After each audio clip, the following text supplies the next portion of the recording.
Hello, hello, hello, and welcome to another episode of the Do, Say, Be Breakthrough Podcast, where I'm your host, Pat Hilton, and you'll notice I'm here by myself today. I wanted to just take this time and just talk a little bit about a conversation I had with someone recently. And just based on that conversation, I realized a lot of people are in that same boat right now. I've been there myself.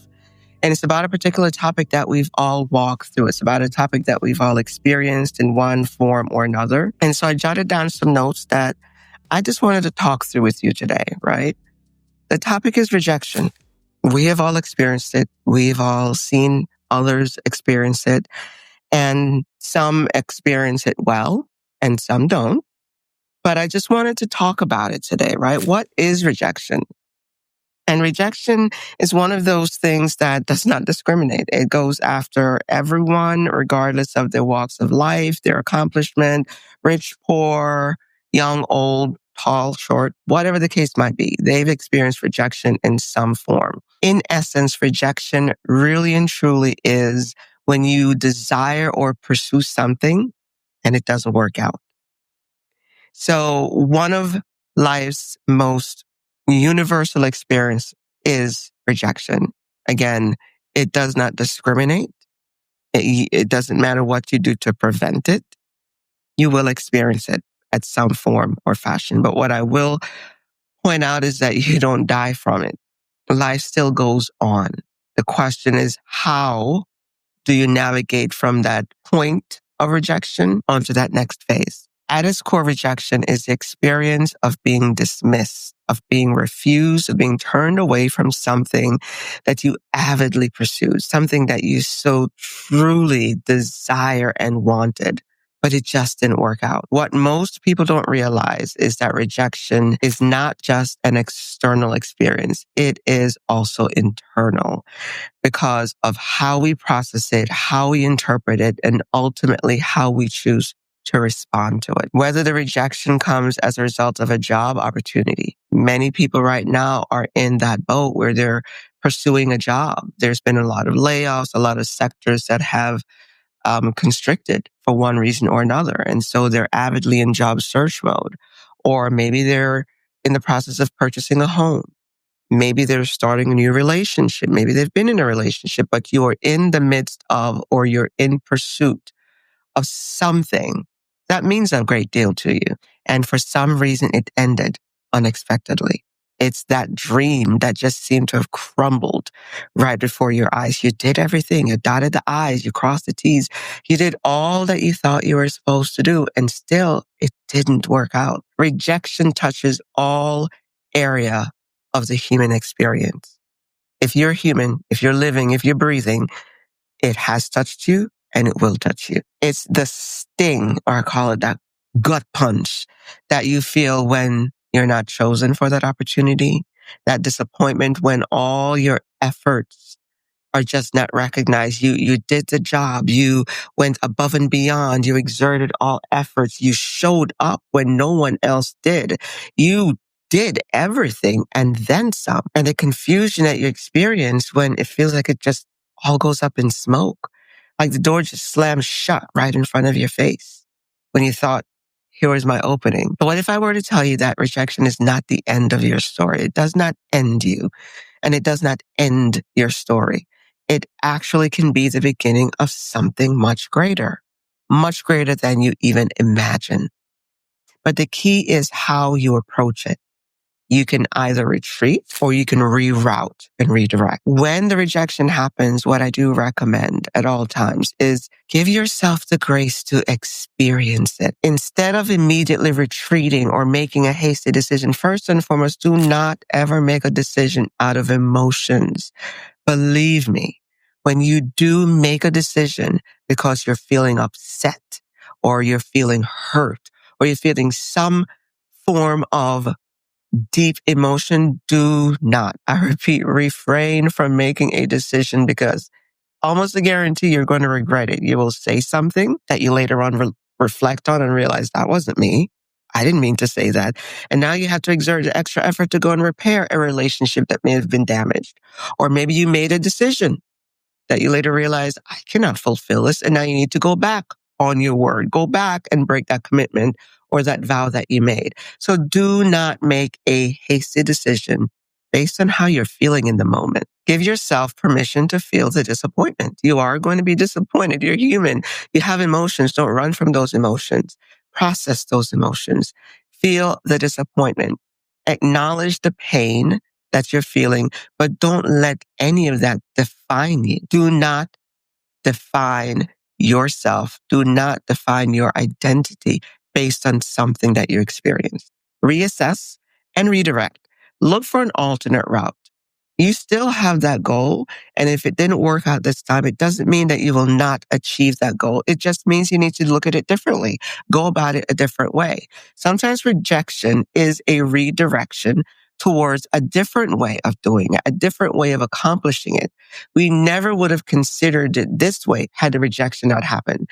When we have an idea of what it is that we want and we know what that end state is, we can get ourselves so myopically focused on that one thing that you missed other considerations or other input that could enhance the experience, that could refine the experience because you're focused on this happening. A very loose example, not comparative by the depth of it, but I'm sure you've written something before. Maybe you've written an email or you wrote up a program or something and you lost it. It disappeared. It got corrupted. Do you just sit there and just write yourself off because of what happened? No, I'll use an example.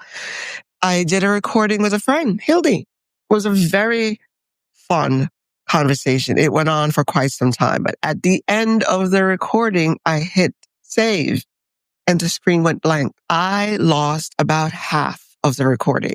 I'll admit there was near panic, like, okay, now what do I do? Oh my goodness, what do I do? But instead decided to just reassess. Let's see what I could salvage from this. And when I looked at what I was able to salvage, it still worked out to be a great session. It captured the essence of the conversation. It captured the joy of the experience. So when the rejection happens, when it throws us off our game, when it throws us off our defined path, just take a step back, take a deep breath, reassess, refocus, redirect. Sort of like your GPS system. If you're going in one direction, you've input the direction, the address of where you're going, and maybe there's construction that GPS did not account for. Maybe there's an accident and now you need to change. But as you're changing, what happens? You'll see or hear your GPS saying redirecting, recalculating. Same thing can happen with us. Give yourself the space to recalculate, to redirect, to reroute. You still have that end goal, but no one says that the only way to get there is one way. Move forward, right? You know what the end goal is. Now you've rerouted, you've recalculated. Move forward. Take deliberate action towards that new rerouted path. Take small steps in a new direction. Those small steps are infinitely powerful. Why? Because you are moving forward. And that is the key. Keep moving forward. It's not a matter of when you get there. It's the fact that you will get there. Give yourself some grace. Okay. The key difference between those who thrive from rejection and those who do not are those who allow themselves to reroute. The thrivers reroute. The ones who don't thrive are the ones who stay stuck, the ones who retreat, the ones who pull back. Don't get me wrong. When the rejection happens, depending on the nature of the rejection, you do want to shrink back. If I think about job search, I've been in job search where, I look at my experience and I know what I bring to the table. I know what I can contribute. I know what I have contributed.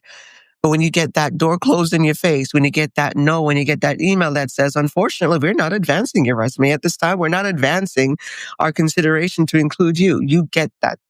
It's like that knife in your gut. Like, sorry for being graphic. It's that gut punch of now what? But you pick yourself up and you move forward. The objective and what's most important is that you are moving forward. And as you're moving forward, you're growing because your skin is thickening up. You're realizing, you know what? Hey, I didn't die. And the next rejection, you'll realize, you know what? To be quite honest, I was doing it out of desperation. That's not who I am and that's not what I want. This is what I want instead. And I reset my expectation I reset my process of how I'm going to pursue that opportunity, and then I go for it. When you're rerouting, you are maintaining your momentum because you are moving forward, but you're adjusting your direction. And it's like I said, like a navigator, you know where you're headed, but the way you get there and the time within which you get there changes. And that's okay. The objective is just getting there. But I don't want to make light or joke about rejection because, to be real, it hurts. It hurts. If it's a relationship, if it's something you had your heart set on, it hurts, period. Now, you're inclined to let people know about the rejection, and what you're hopeful is that they'll be supportive.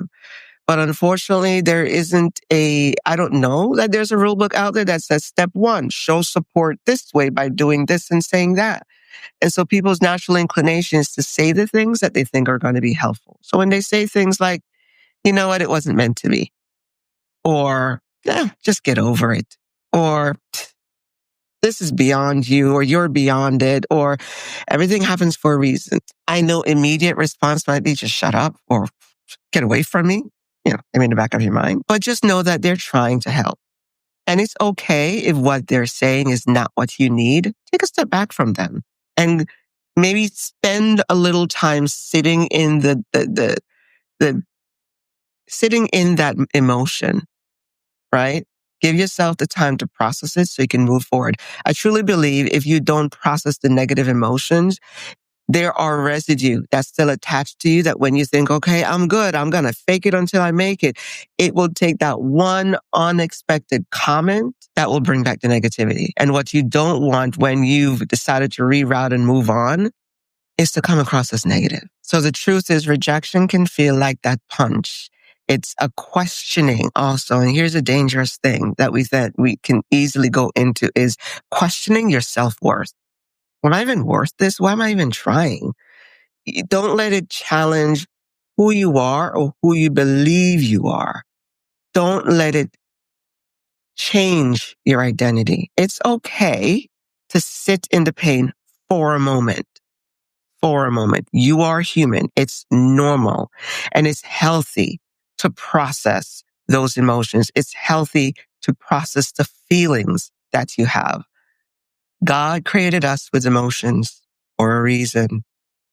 And disappointment is one of those emotions. But the real talk here is the pain is valid. I don't want to invalidate that. The pain you feel from rejection is valid, but it does not have to be permanent.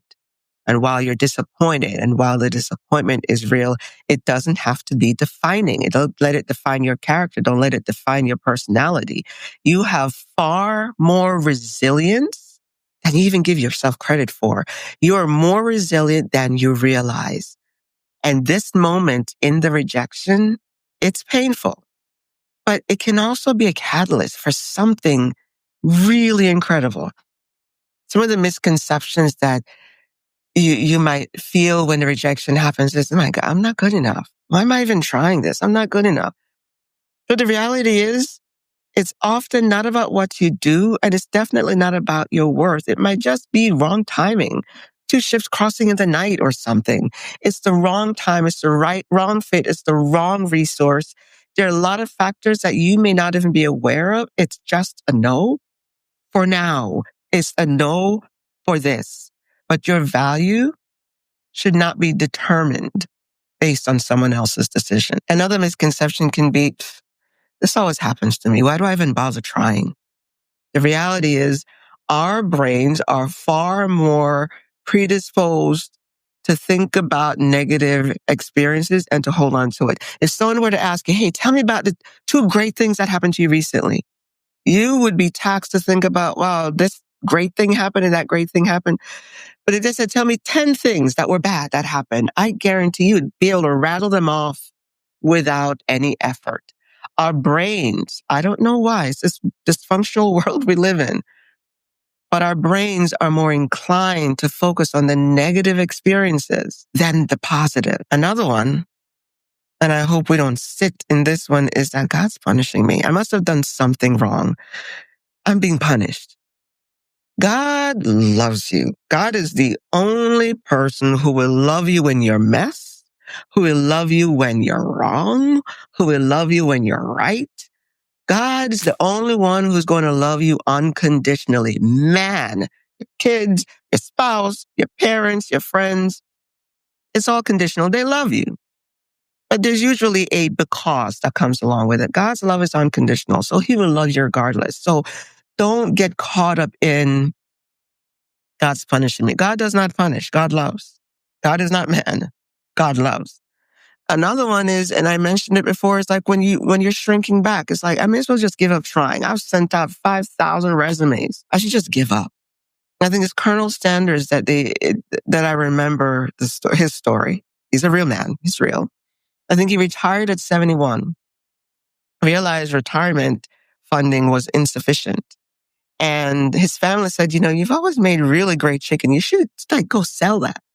And I believe it was over 3,000 no's, 3,000 doors shut in his face before someone says, fine, I'll sell you chicken in my restaurant. And now years upon years later, we all run to KFC. Don't give up trying. And don't let one no or even 500 no's stop you. I think Walt Disney was told, you're not creative. Figure something else out to do. Figure out something else to do because you're not creative. Walt Disney. So just because someone's opinion of you is different from yours and different from reality, that does not define who you are, your contribution. There are times when you think the level of the rejection is just going to take you out. You've probably had those moments. I know I've had those. You've had those moments when you think there's no way I can recover from this. And again, the rejection. I'm not going to water it down. I'm not going to belittle it or level it as something insignificant. It doesn't matter, great or small, the rejection you feel and the way you feel about it is significant and is important. Maybe that business opportunity that seemed like a great big break didn't work out. And you thought, okay, why did I even exert the money, the time, the effort? Maybe it's something that just never came to fruition. That call that brought the disappointing news instead of the celebration, you thought it would take you out, but you're standing here today. Despite feeling as though it would destroy you, you are listening to my voice right now. You are hearing this. You're seeing me. And I'm telling you, I've had those experiences where I'm done. I mean, some people know me to say, I give up. I'm done. I'm done with this. Here I am, however. I may have been done with how I felt in the moment, but I also rerouted and here I am. And as with you, here you are listening. Here you are watching. It didn't take you out. So despite feeling like it would destroy you, you survived. And that means that you have way more strength than you give yourself credit for. Another thing where you thought the rejection would take you out is here you are still growing. You're growing from it. I look at it as it's another tool that you can add to your toolkit.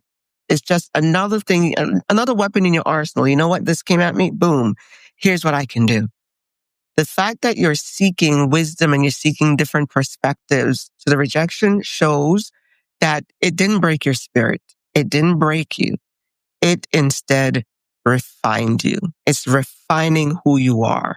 And you're becoming more resilient through each of those experiences. The rejection has shown that you are still valuable.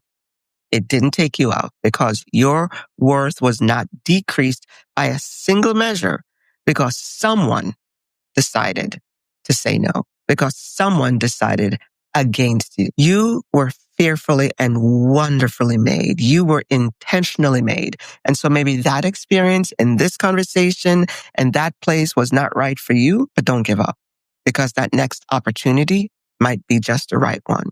What rejection can do is reveal some things. Rejection can be a mirror, right? There are different perspectives with rejection, and hopefully it helps you to shift your perspective. Rejection is rarely just about that thing that you didn't get. And again, many times rejection uncovers some truths. Rejection uncovers your resilience. Rejection uncovers your priorities, your faith, your character, things that you may not have discovered otherwise. If you're just continuing to do things this way, we miss out on great innovations. a lot of the things in our world that we're experiencing came about as a result of an accident or as a result of something not quite working out the way you expected, like rejection. So rejection can reveal your heart. It's what you do when you're disappointed. It's what you do when disappointment shows up and how you really feel that in your heart. Do you become bitter or do you become better? Do you continue to grow and strengthen from that rejection? Do you blame or do you grow? Rejection can reveal your strength. As I mentioned, you discover that there are reserves of resilience kind of tucked away. And you may not even have seen it as resilient, and I'm calling it that now, but it's that thing that makes you, you know what, get up and go again. It's that thing that makes you shake it off. That thing that makes you say, you know what, forget you. I'm going to try this. Forget your rejection. I'm going to pursue that. That's the resilience that you have in you that makes you just dust it off and go. I think in the Bible, it says that, the righteous man will fall 7 times, but that's not the part that's important, is that he gets back up. So when rejection comes at us, as it always will throughout life, the longer we're on this terra firma, third rock from the sun, we're going to get rejection. We're going to experience rejection, but it's what we do when that happens. And each rejection that you survive makes you stronger for the next challenge. It also builds your faith. How you handle rejection reveals and refines your faith. Do you trust that God has a plan that's even better than you see it or not? I use this example a lot also. Many times when rejection happens and hurt comes at us and you shrink, you want to settle for the bare minimum. You might then change your prayer request and go to God and say, I just want a glass of water. That's it. I don't want to trouble you. I just want a glass of water.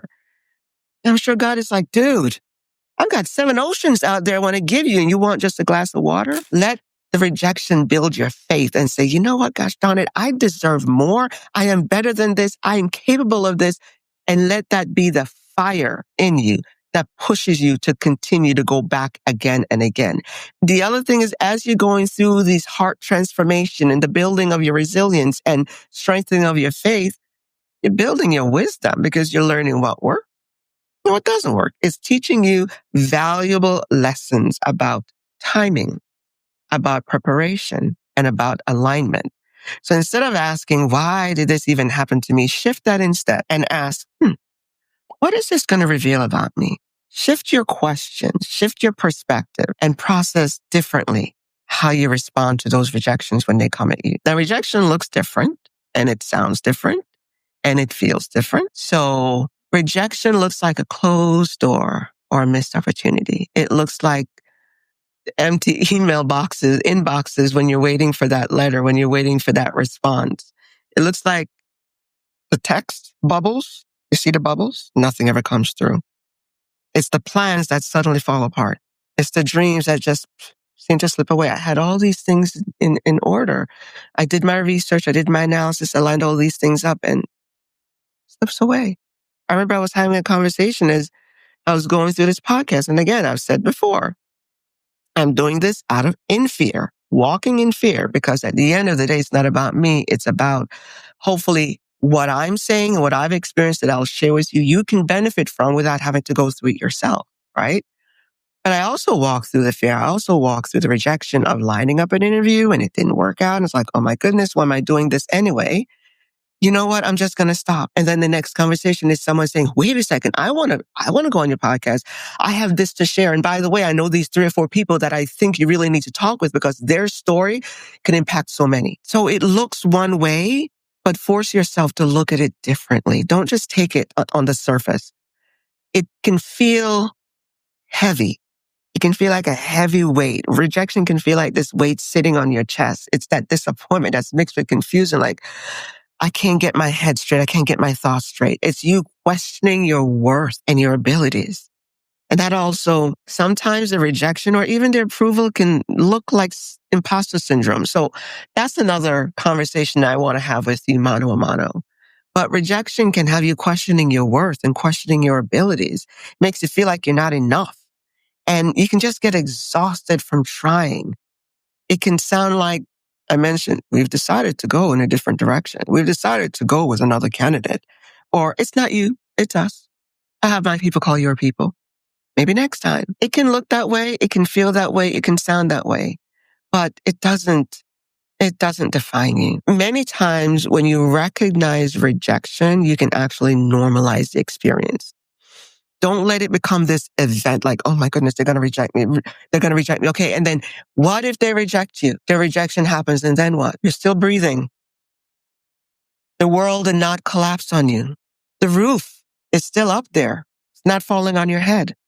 Normalize rejection as a normal part of life that says, not this time, maybe next time, or not this, then maybe that.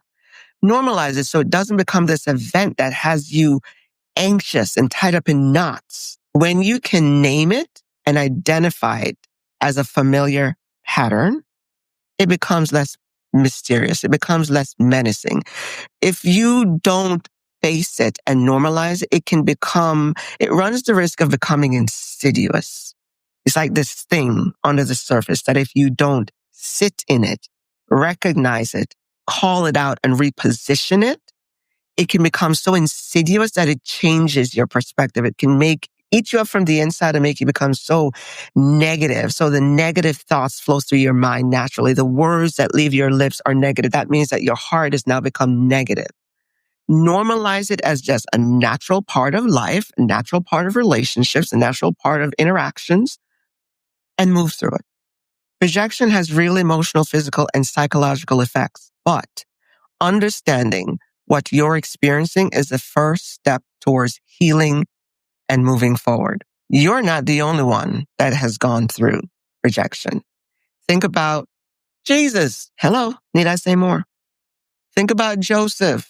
He went from the prison to the palace. Or think about he was in the pit. He was in the pit. Think about David in the Bible. When they were looking for the new king, they're just like, leave him out in the field. No, there's no one out there. He was overlooked. But he wound up becoming the king. Oprah was told she was unfit for television. Oprah, first Black female billionaire. If she had listened to what they said, she would not have walked into her dream and fulfilled her purpose. Michael Jordan was cut from the team in school. Michael Jordan. If these individuals had just sat back, shrank back, and just aimed for less or not even tried again, we wouldn't be where we are today because their contributions have impacted our lives in one form or another, small or large.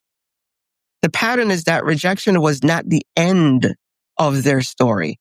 In fact, it was a critical chapter that prepared them for their greatest achievement. Same can be for you. When you get rejected, you can either have a helpful response or an unhelpful reaction. You can immediately retreat, or you can go through healthy processing where you sit in the experience. You can blame and criticize. You can blame yourself. Okay, maybe it's me and I fell short and it's something I didn't do. I didn't look the part. Okay. Or you can learn and grow. You can sit there in bitter resentment and let that eat you up. But how does that benefit you? Or you can have a faithful perspective to say, you know what, to be quite honest, this thing I wanted really wasn't what was best for me. I was talking recently about the home that I sit in. Again, when I was looking for a home, I had my specifics. I didn't want to do renovations. I wanted it to be very close to family. All these stipulations. I said, God, this is what I want. I saw a house that I decreed and declared and I claimed this is my home, the complete opposite of everything I said I wanted. Had I received what I wanted, it would be extra money that I didn't have just to get it up to livable, comfortable living condition. But the home that wound up coming to me, falling in my lap, is not one I would have pursued had I been so doggedly focused and remained focused on that one thing. Leave yourself open. Another unhelpful way is the endless rumination of thinking about why did I even try and why did I do that, and going over analysis paralysis and over instead of taking a step back and doing a strategic approach. Plan differently. Again, your end goal remains the same, but the way in which you get there is different. And that's perfectly all right. Again, the objective is getting there, not how and when. Get there. And be open and adaptable to how you get there. The choice is always ours in whether we let rejection make us smaller or make us stronger. And the same experience that can break one person can be the making of another. Again, you can either retreat or you can reroute. So at the end, it's making sure that you see rejection as a gift. I know it is. It's a gift. It's a gift because you can practice your faith walk, exercising your faith, exercising creative thinking, alternative solutions, because you know what the end goal is and it didn't happen the way you started out. That's okay. It's just like kids in college. They start off in their freshman year, oh, I'm going to be XYZ. When they leave college, completely different. It's okay. You have a lot of choices and options in life. And it's the same thing with your pursuit for that end goal, for that dream. Rejection will come along. Normalize it. Make it part of your everyday operations. Make it part of your walk in this world. Give yourself 24 hours to feel disappointment when it happens. But don't make any major decisions. Don't make any decisions out of emotions. Trust me, the cleanup is going to take way, way more time if you're even able to repair in that cleanup. Ask better questions instead of saying, why me? Why did this happen to me? Instead, ask, what is this preparing me for? I mentioned earlier, this was unfair, but how can I do this differently? How can I take a different approach? Some people are journalers, right? They journal everything. I try. If you are one who journals, keep a journal about that rejection. And I guarantee when you go back and read through it, you will see how you immediately reacted to the rejection and the perspective you have when you're at that point reading it. You can only be rejected if you're brave enough to try. If you sit there and do nothing, you'll never be rejected. If you never try, you'll never be rejected. But also, that means you'll never achieve those goals. You'll never achieve the aspirations and the dreams that you have inside you. At the end of the day, trust your divine timing because everything happens in the time that it's meant to. I know it doesn't feel fair. I know it doesn't feel right. Again, rejection feels a certain way, but trust and believe that there's a bigger plan out there for you. And maybe this particular thing that was not right for you right now means it's setting you up for something greater. Every rejection is a redirection. Every no is leading to a yes that's perfectly aligned with you, your mission, your purpose, your growth, and the ultimate plan that God has for you. Trust the process. It doesn't feel good. I understand. I get it. I've been there numerous times. But I strongly recommend you take the time to process it, process the emotions. Don't sit there. If you're going to have a pity party, make it a very small party where appetizers are served and then you move on. Don't sit in that negative space. Don't let the negative thoughts build and bombard you and then impact the way you look at yourself, the way you look at the world, the way you look at opportunities. Reroute, recalculate, and move forward. Always move forward and watch the growth and the strength that you will develop and embrace the new you as you move into your destiny and that purpose that was divinely ordained for you. Rejection will not take you out, but it can build you into something far greater than you may even realize right now. So that's all I have. That's what I wanted to share with you. That's what's been ruminating in my mind about rejection, because you were not meant to stay stuck based on what happens to you. You were made for far greater things. And rejection was never meant to take you out. Don't stay stuck, but use it to propel you forward into your destiny and into the identity of who you were created to be. Thanks for listening, and I'll see you next time.